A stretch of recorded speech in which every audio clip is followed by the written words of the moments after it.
What's up everyone, welcome back to the channel. Today we're looking at This Is My Story of how I became a single mum twice. Make sure to like, subscribe, comment below, and let's get straight into the video. Today's gonna be a very different subject. Y'all requested this many times. This is a story of how I became single. Back when I was 24 years old, I worked here in Bangkok at a hotel, and that's when I met Diana's father. He was also working at a hotel. We hit it off pretty well. Everything was great. The first year was really fun. We went for adventures, whatnot. That doesn't matter. That's not the whole point of the story, is it? The second year of our relationship, we started fighting like crazy. And I kind of felt like, yeah, this isn't gonna work out because this is becoming pretty toxic. He wasn't physically toxic. He was more verbally toxic. Right, so right off the bat she's blaming him. She's not saying it's toxic because they weren't good together or, you know, it was a back and forth thing. No, this was all his fault that they were fighting, which is never the case. There's a reason you fight. There's something that isn't agreed upon on both levels. And there's no way that every single argument that was had was this guy's fault. He would threaten me. He would compare me to other people. He would talk a lot about his ex, which is, I mean, there is a fine line between what you should and what you shouldn't talk about. My ex was better than you because she didn't do this, that, and the other. And because he said that, she said he was verbally abusive, or whatever the phrasing she just gave it was. So he would talk a lot about that. He would compare me to them. And yeah, I've just had enough. Before I decided that, you know, is this gonna be the end of us? I caught him cheating on his computer one night, and I was like, yep, we're done. But before I decided that, I wasn't feeling very great. And come to find out that I was pregnant. No, I think we all know as guys what happened here.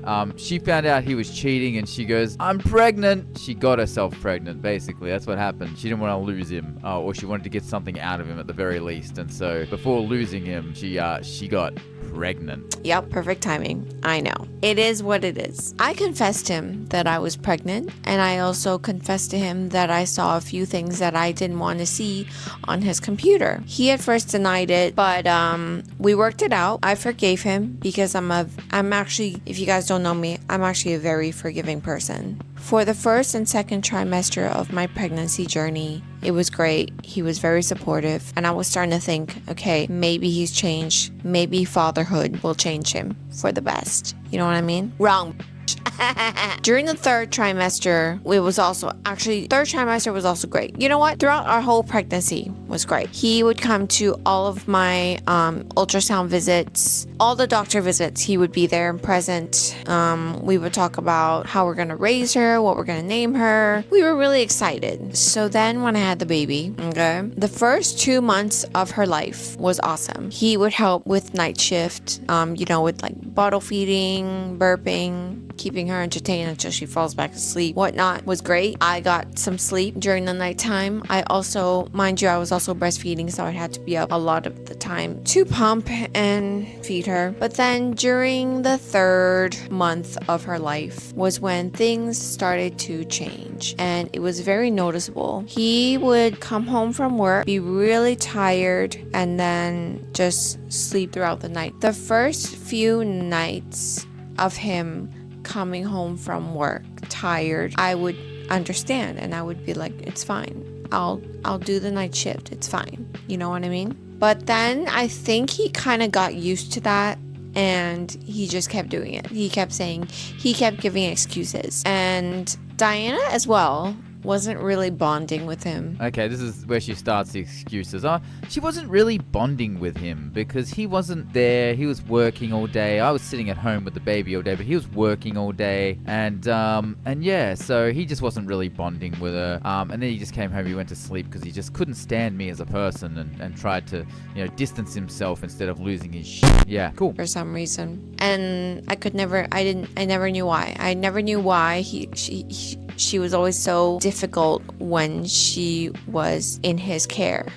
She would always cry. She would always fuss. She would never be able to calm down. Mind you, she's only 3 months. Really smearing his name online. Yeah, no, she would cry. You can't see this, so I can just say all these terrible things, and you'll believe me because you only have the one side to go off of, right? Yeah. What's the bet that this wasn't the case and that this chick is exaggerating profusely? Anyways, then there was this one time where I broke down crying because at that time I didn't know I had postpartum depression, but I broke down crying and I just started. I remember this like it was yesterday. I was folding her clothes and she was crying on the bed. He was on the bed holding her and trying to calm her down. I was doing the laundry. I was unfolding her clothes and I was crying, and he was like, "What are you crying about?" And I said, I'm crying because of many different things. Number one, I feel like I'm not bonding with her. Number two, I'm not getting enough sleep. I'm tired. Milk is just not coming out as much as I want it to. So we have to rely on formula, and I feel like a failure. And this man's response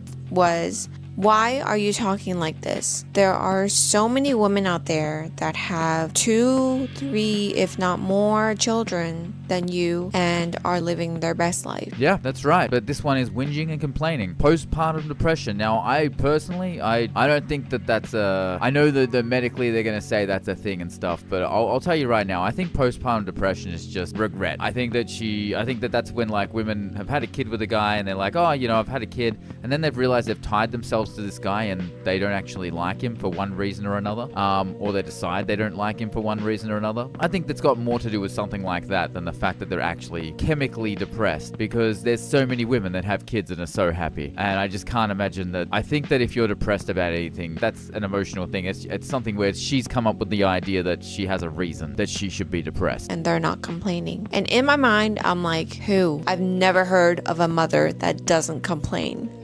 My mother never complained. Yeah, I don't think there are a lot of mothers that do complain, actually. I know quite a few. They don't complain. About how hard motherhood is. But I didn't say that because what does he know? You know what I mean? What do I know? I'm a new mom. What does he know? He's a new father. So I just kept crying, and I was like, you know, that's not very nice of you to say that, and that didn't make me feel any better. And he was like, well, you need to stop complaining because you live in a big house. You live with your parents. Your parents are supporting you, and you shouldn't be complaining. Yeah, I agree. You're in better circumstances than most women in your situation. So yeah, I agree. You should stop complaining. You're living in a big house. If you're living in a big house and not some shack or whatever, if you're in Thailand especially and you're living in a big house, you're living pretty well, okay? So yeah, you should stop complaining immediately. I think you're ungrateful and entitled is what I'm hearing. There are women out there who are struggling way more than you are. And I was like, okay. So I stopped crying, and that's when I knew in my mind that we're no longer going to be together. Yeah, so that's the thing that she was referring to at the start of the video, where she said, because of some of the things he said to me. So because he said to her, hey, stop your whinging, you've got it all right, she goes, that's not good enough, so now I'm going to move on. Because of the way you just spoke to me. That was so disrespectful, and that was so out of line, and that was not nice, you know? So that was one reason. Actually, no. That's the second reason. You know, the first time he cheated and I forgave him, and I should have never forgiven him. Second time is this part. Yeah. Third time, okay? Third time's a charm, guys. Third time.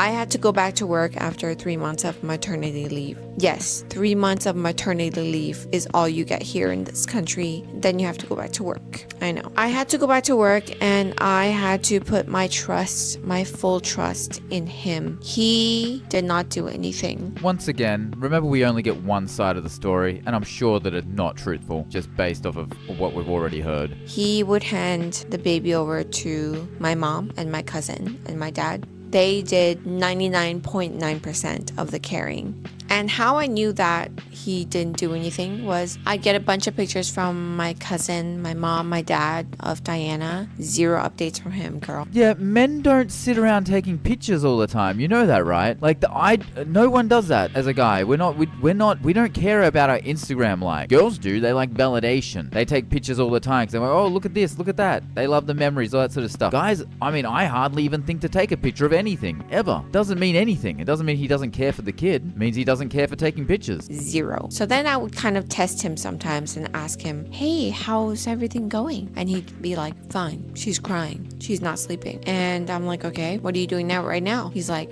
nothing. Do you know what I mean? I just knew. No, I don't know what you mean. None of that makes any sense. So he's saying he's fine, but the baby's crying, and what are you doing? Nothing. Okay, as a man, if there's a problem, you're looking for a solution to solve the problem. If you got a crying kid in your ear, you're probably looking for a way to quiet it down. Okay, I don't understand what this woman's just making up stuff very clearly. It's very evident at this point that she's just making things up to make this guy look bad and make herself seem like the victim, because, oh my god, is that not the #1 single mother trope? But for everyone that's on BitChute, Odyssey, Rumble, and YouTube, we're going to leave that there. If you like this video, make sure to like, subscribe, and leave a comment below. If you're on Patreon, we're going to keep going.